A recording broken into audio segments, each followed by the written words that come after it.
Hello, my name is Darryl Robert Schoon, and in May 2007, in an article, Subprime America Infects Asia and Europe, I wrote the following words. The risks that have lain dormant beneath globalization's foundation are about to erupt, and a reordering of the world's financial geography is about to ensue. It's spring 2007, and the sun is shining in the United States. Backyard barbecues are being cleaned in anticipation of summer's use. A severe financial crisis, however, is in the offing. A crisis as unexpected as the Golden State Warriors' last-minute streak to the NBA playoffs. An unexpected financial crisis, however, will be much more consequential than Don Nelson's magical resurrection of the Warriors' NBA hopes. There, at least, the Warriors will have a fighting chance. But because most people don't know a financial crisis is coming, they will have little chance of surviving it. This summer, America's subprime CDOs are coming home to roost, and not just to the U.S. In the summer of 2007, in July, $2 billion Bear Stearns hedge funds completely collapsed, losing all value, setting in motion a credit crisis that began in August of 2007, culminating 1 year later in the Wall Street financial crisis of 2008, where Wall Street banks collapsed and required a global rescue of the global economy by central banks all around the world. If China had not pumped in billions and trillions of dollars of new money, if the United States had not gone and single-handedly bailed out Wall Street banks with taxpayer money, and had not interest rates been slashed to zero, the world economy would have collapsed in 2007. That crisis was not averted, it was only delayed. Now in 2017, the crisis is accelerating again.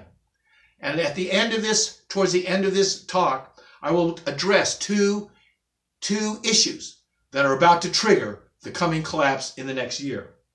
But before we get there, I want to discuss something about Donald Trump's presidency and one of the major players behind it, Steve Bannon, because I think he's going to be critical in what is about to unfold.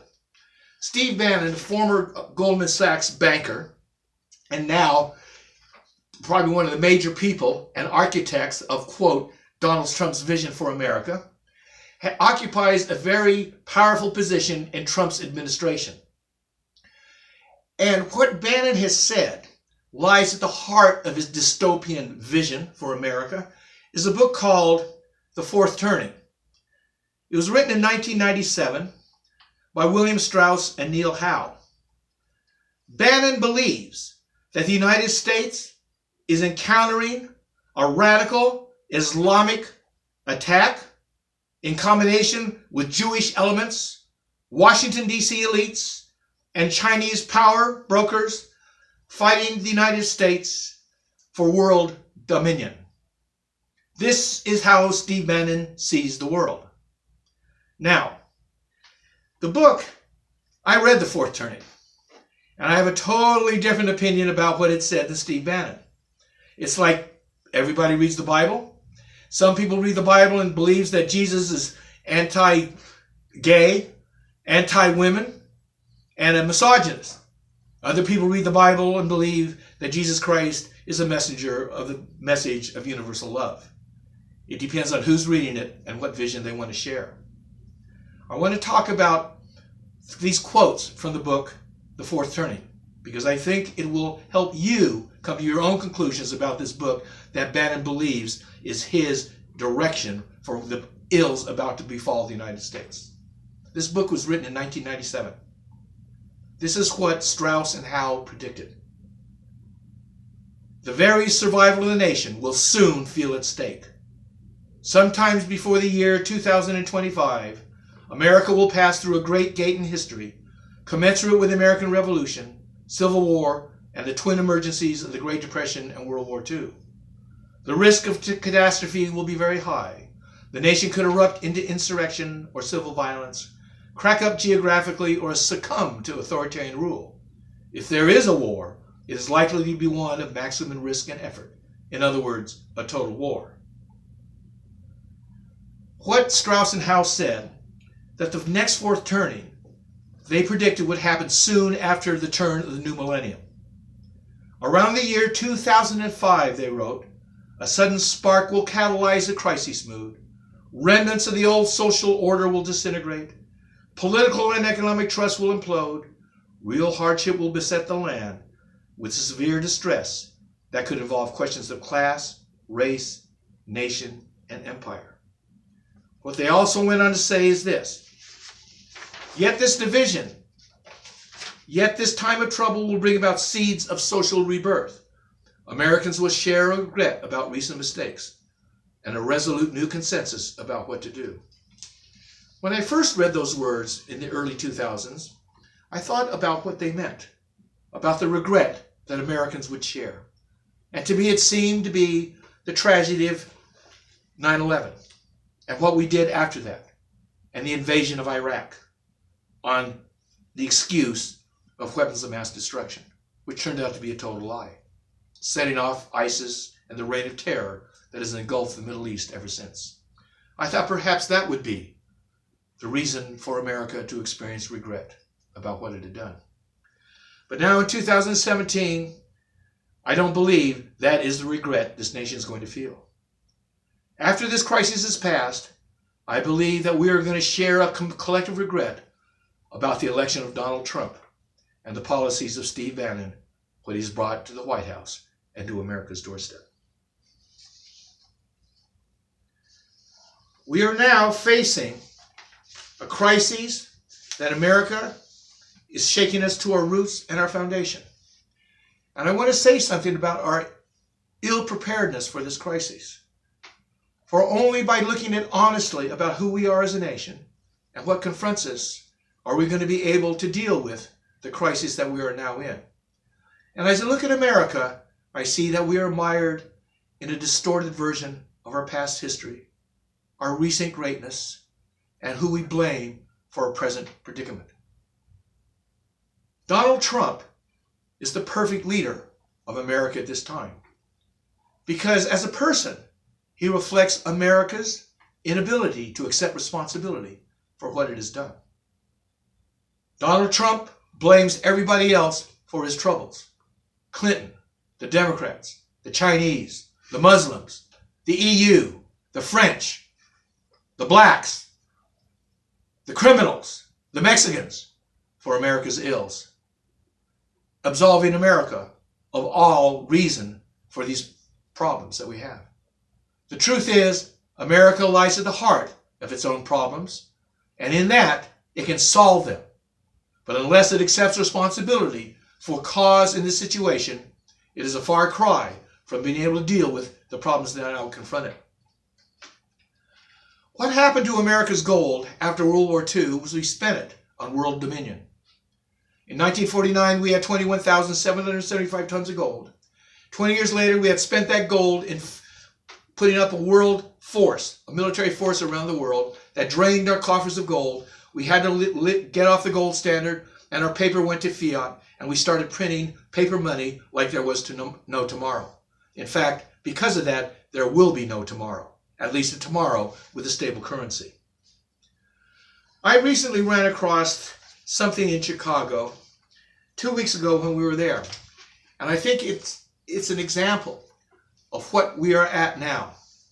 I had gone to the Museum of Technology and Industry, and I saw an extraordinary movie.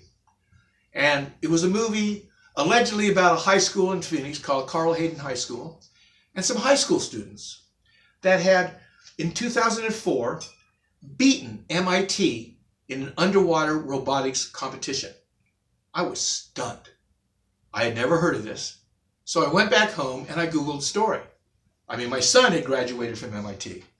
So I Googled the story and I found out that the story that we were told at the museum was only true in a general sense, not true in how they tried to tell it to us. The real story that happened was in 2004, Carl Hayden High School, a marginalized school filled with basically undocumented Mexican students, did enter a competition, a national robotics competition sponsored by NASA and private industry. And the teachers of the school had decided for some reason to enter the high school in the highest category. not in the beginning category where most of the high schools were at. So they put a little notice up at the school wanting students who were interested. 4 students signed up. This is who they were. It's an amazing story. All the students had entered the country illegally, and 3 out of the 4 at the time were undocumented. The first student, his name was Lorenzo Santillan. He was 16. He was thinking of quitting the school to work in the fields to help his family with money. He had tried that. He had been in a street gang, but when his friends started getting arrested, he quit that, and he didn't want because he didn't want to go to jail. He saw the notice for this meeting at school and went. He was there at the first meeting. There was 3 other students. The second one was Christian Arcega, called the Team Genius. Christian lived in a plywood shed attached to his parents' trailer after his sister demanded her own room. He was probably the smartest 16-year-old in West Phoenix. Without even trying, he had one of the highest GPAs in the school district. The robot competition, sponsored in part by the Office of Naval Research in Nassau, required students to build a robot that could survey a sunken mock-up of a submarine. The teachers had entered the club in the expert category. They figured their students would lose anyway, and there was more honor in losing to the college kids than the high school kids.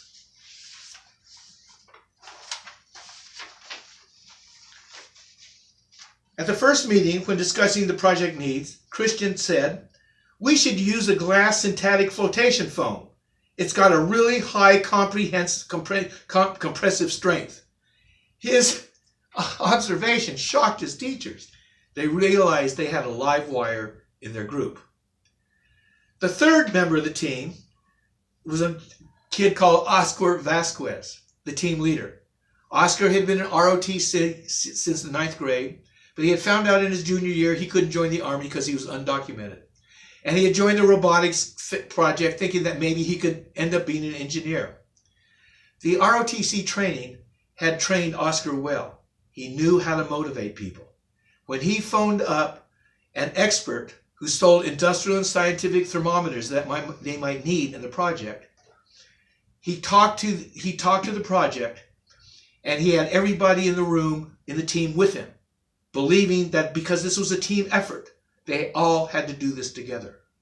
And in the conversation with the expert on the other end of the phone, Oscar graciously introduced the other 3 members of the team to the engineer on the other end of the line.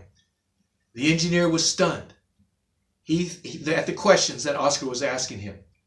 And at the end of the conversation, he thought they actually had a chance to win. When Oscar put down the phone, he turned to his fellow students and he said, "Now, somebody else believes in us. It is time that we have to believe in ourselves." There was a 4th member of the team, and he handled logistics. He handled moving this instrument, and they put this together over the next 4 months, raising $800, and it ended up going to Santa Barbara where the competition was going to be held. MIT was there, other colleges was there, and I saw pictures of these kids. They looked like some kids in the high school parking lot that might be looking at cars. That's what normal Americans would think. They didn't look like the kind of kids entered in a robotics competition. 3 days later, they beat MIT. They stunned the competition. They won the special prize given to them for special achievement. They won the prize for design. They won the prize for project presentation and explanation. And they won the grand prize being MIT, which had a team loaded with engineering and computer science students. They went back to Phoenix, expecting, they didn't know what to expect. But the truth is, nothing happened. Christian Arcega said of this, "When we got back, we didn't really receive attention of any kind for almost a year. NPR was really one of the first places where we actually got our story out. It's definitely partly that the community didn't really comprehend the extent of our victory and what it meant. And it's also true that in our community, positive stories don't get highlighted. It's usually the negative aspects of our community that reach the most attention." He went on to say, "After I graduated from high school, and they had won and beaten MIT, I actually had the presidential scholarship, which covered all of my in-state tuition. Then, in 2006, the scholarship was revoked through Proposition 300 because he was undocumented. I've been struggling to go back to school ever since. At the moment, through all this publicity, I've been doing a crowdfunding campaign at collegedream.help, and hopefully I can get back to school in the fall. I found the story of these 4 undocumented students at Carl Hayden High School to be extraordinary. A story that gave America hope. A story that would unleash the creativity of our youth in the troubling times ahead. But this was not a story America was ready to hear, nor did it want to hear. The story that I saw at the Museum of Industry and Science in Chicago sort of touched on it, but not really the parts of the undocumented students. America doesn't want to see that story.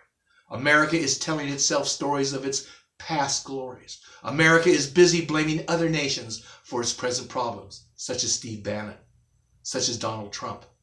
And with this kind of attitude, America is ill prepared to face the coming crisis, the crisis that will probably land in our laps within the next year. There are 2 important events that are about to happen to the United States. One, after 9 years, the Federal Reserve is finally beginning to raise interest rates. The raising of interest rates has popped every speculative bubble in the history of capitalism. The 1929 collapse of the stock market was caused when finally the Fed raised interest rates high enough to stop the speculation of the Roaring '20s. The dot-com bubble burst in the year 2000 when Greenspan finally had the guts to go after the bubble that his low interest rates had caused. And the real estate bubble that collapsed in 2007 collapsed because finally Bernanke had the courage, the desperation to raise rates to stop the bubble that he himself had created. And now in 2017, the stock market is another all-time high, and the Fed is raising rates once again. That bubble is going to pop because the Fed is going to raise rates until it does. Not with the intention of popping the bubble. They never do, but they only know it when they've gone too far. The second crisis that's going to face America in the next year and perhaps 6 months is a trade war that Steve Bannon has been actively advocating. Last month, in a meeting of Trump and his cabinet, Trump announced that he was thinking of imposing trade tariffs on Chinese steel. Tariffs that even are opposed by the European Union. They had a heated discussion. Only his aides and Trump's cabinet were present. When the dust settled, 23 were against, 3 were for it. Of those 3, Steve Bannon, Donald Trump, and Wilbur Ross. We are headed for a disaster. The collapse of the banking system in 1929, the collapse of Wall Street, was followed shortly by the imposition of tariffs called the Smoot-Hawley Act, which put tariffs on foreign imported goods, which is the same thing that Trump intends to do with China. That brought the whole world trade into a state of disarray, and the Great Depression spread from the United States to the world. This is what I predict is going to happen if Steve Bannon gets his way and triggers a trade war with China that he believes that we are going to win. We will all lose. And here we are, America. What I'm telling you is the stories that you've been telling yourselves, lulling yourselves and justifying all our past mistakes, telling ourselves that the Mexicans came across the border to steal our jobs, when it was NAFTA that poured millions and millions of dollars of cheap U.S. subsidized corn into Mexico, bankrupting Mexican farmers so they started coming up to the United States. Another story we told ourselves that the Iranians hate us because somehow we're a democratic country, ignoring the fact that in 1954 the CIA ran a coup in Iran, replacing the democratic elected government and putting him, the Shah of Iran, and his police state and his tortures in power because of the request of Iranian Anglo Oil Company, England's now BP, because they didn't want to get audited for the money they owed the Iranians. Another story we told ourselves that ISIS sprang out of the Muslim hatred of America.